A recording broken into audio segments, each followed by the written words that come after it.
Charlotte's Web, Chapter 3. Chapter 3 is called Escape. The barn was very large. It was very old. It smelled of hay and it smelled of manure. It smelled of the perspiration of tired horses and the wonderful sweet breath of patient cows. It often had a sort of peaceful smell, as though nothing bad could happen ever again in the world. It smelled of grain and harness dressing and of axle grease and of rubber boots and of a new rope. And whenever the cat was given a fish head to eat, the barn would smell of fish. But mostly it smelled of hay, for there was always hay in the great loft up overhead. And then there was always hay being pitched down to the cows and the horses and the sheep. The barn was pleasantly warm in winter when the animals spent most of their time indoors, and it was pleasantly cool in the summer when the big door stood wide open to the breeze. The barn had stalls on the main floors for the workhorses, tie-ups on the main floors for the cows, a sheepfold down below for the sheep, a pig pen down below for Wilbur, and it was full of all sorts of things that you would find in barns: ladders, grindstones, pitchforks, money, or monkey wrenches, lawnmowers, snow shovels, axe handles, milk pails, water buckets, empty grain sacks, and rusty rat traps. It was the kind of barn that swallows like to build their nests in. It was the kind of barn that children like to play in. And the whole thing was owned by Fern's uncle, Mr. Homer L. Zuckerman. Wilbur's new home in the lower part of the barn, directly underneath the cows. Mr. Zuckerman knew that a manure pile is a good place to keep a young pig.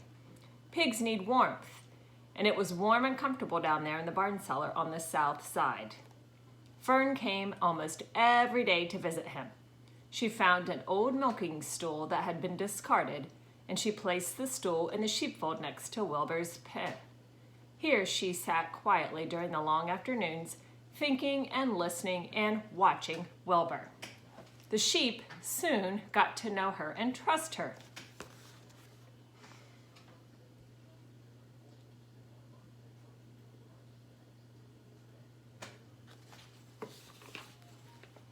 So did the geese who lived with the sheep.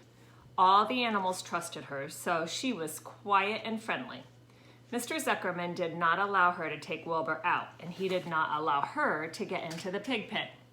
But he told Fern that she could sit on the stool and watch Wilbur as long as she wanted to. It made her happy just to be near the pig, and it made Wilbur happy to know that she was sitting there, right outside of his pen. But he never had any fun, no walks, no rides, no swims.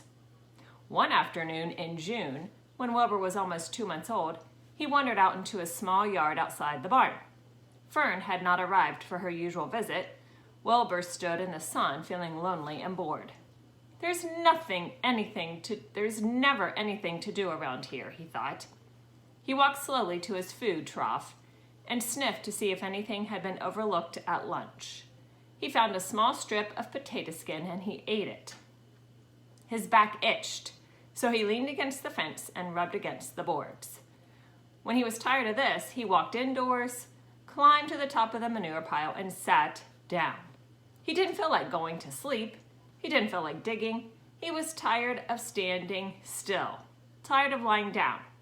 I'm less than 2 months old, and I'm tired of living, he said. He walked out to the yard again. When I'm out here, he said, there's no place to go but in. When I'm indoors, there's no place to go but out in the yard. That's where you're wrong, my friend, said a voice. Wilbur looked through the fence and saw the goose standing there. You don't have to stay in this dirty little yard, said the goose, who talked rather fast. One of the boards is loose. Push on it, push on it, and come on out. What? Said Wilbur. Say it slower. At a risk of repeating myself, said the goose, I suggest that you come on out. It's wonderful out here. Did you say a board was loose? That I did, said the goose. Wilbur walked up to the fence and saw that the goose was right. One board was loose. He put his head down, shut his eyes, and pushed. The board gave way. In a minute, he had squeezed through the fence and was standing in the long grass outside of his yard. The goose chuckled. How does it feel to be free? She asked. "I like it," said Wilbur. "That is, I guess I like it." Actually, Wilbur felt weird to be outside of his fence with nothing between him and the big world. "Where do you think I'd better go?" "Anywhere you like," said the goose. "Go down through the orchard, root up the sod, go down through the garden, dig up the radishes, root up everything, eat grass, look for corn, look for oats, run all over. Skip and dance, jump and prance, go down this orchard and stroll in the woods. The world is a wonderful place when you're young." "Well, I can see that," replied Wilbur. He gave a jump in the air, twirled, ran a few steps, stopped, looked all around, sniffed the smell of the afternoon, and then set off walking down through the orchard. Pausing in the shade of an apple tree, he put his strong snout into the ground and began pushing, digging, and rooting. He felt very happy. He had plowed up quite a piece of ground before anyone noticed him. Mrs. Zuckerman was the first to see him. She saw him from the kitchen window, and she immediately shouted for the men. "Homer!" she cried. "Pigs out! Lurvy, pigs out! Homer, Lurvy, pigs out! He's down there under that apple tree." "Now the trouble starts," thought Wilbur. "Now I'll catch it." The goose heard the racket, and she too started hollering. "Run, run, run, run! Downhill! Make for the woods!" she shouted to Wilbur. "They'll never, never, never catch you in the woods." The Cocker Spaniel heard the commotion, and he ran out from the barn to join the chase. Mr. Zuckerman heard, and he came out of the machine shed where he was mending a tool. Lurvy, the hired man, heard the noise and came up from the asparagus patch where he was pulling weeds. Everybody walked toward Wilbur, and Wilbur didn't know what to do. The woods seemed a long way off, and anyway, he had never been down there in the woods, and he wasn't sure that he'd like it. "Get around behind him, Lurvy," said Mr. Zuckerman, "and drive him toward the barn. And take it easy, don't rush him. I'll go back and get a bucket of slops." The news of Wilbur's escape spread rapidly among the animals on the place. Whenever any creature broke loose on Zuckerman's farm, the event was of great interest to the others. The goose shouted to the nearest cow that Wilbur was free, and soon all the cows knew. Then one of the cows told one of the sheep, and soon all of the sheep knew. The lambs learned about it from their mothers. The horses in their stalls in the barn pricked up their ears when they heard the goose hollering. And soon the horses had caught on to what was happening. "Wilbur's out," they said.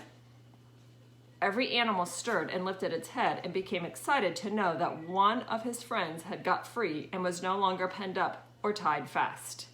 Wilbur didn't know what to do or which way to run. It seemed as though everybody was after him. If this is what it's like to be free, he thought, "I believe I'd rather be penned up in my own yard." The Cocker Spaniel was sneaking up on him from one side. Lurvy, the hired man, was sneaking up on him from the other side. Mrs. Zuckerman stood ready to head off if he started for the garden. And now Mr. Zuckerman was coming down toward him carrying a pail. "This is really awful," thought Wilbur. "Why doesn't Fern come?" He began to cry.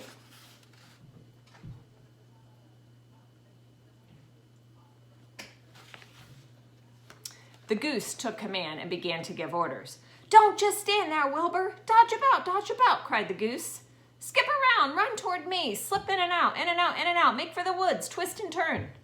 The Cocker Spaniel sprang for Wilbur's hind leg. Wilbur jumped up and ran. Lurvy reached out and grabbed. Mrs. Zuckerman screamed at Lurvy. The goose cheered for Wilbur. Wilbur dodged between Lurvy's legs. Lurvy missed Wilbur and grabbed the spaniel instead. Nicely done, cried the goose. Try it again.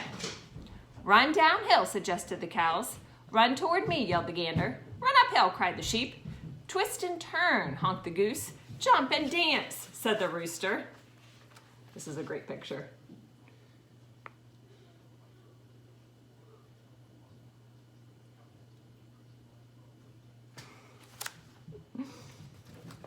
They're all trying to help Wilbur.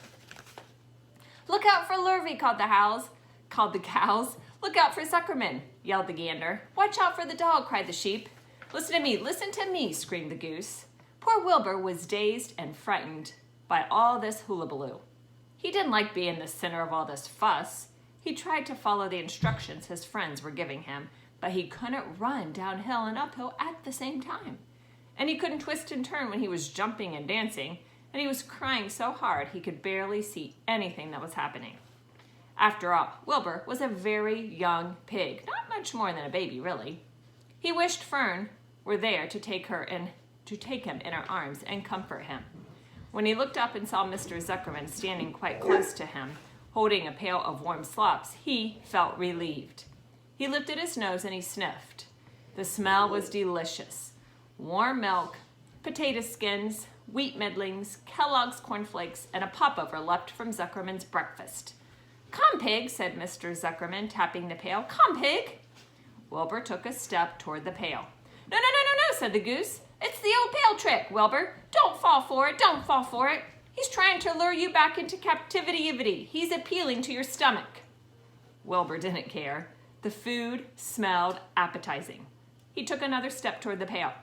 "Pig, Pig," said Mr. Zuckerman in a kind voice, and began walking slowly toward the barnyard, looking all about him innocently, as if he didn't know that a little white pig was following along behind him.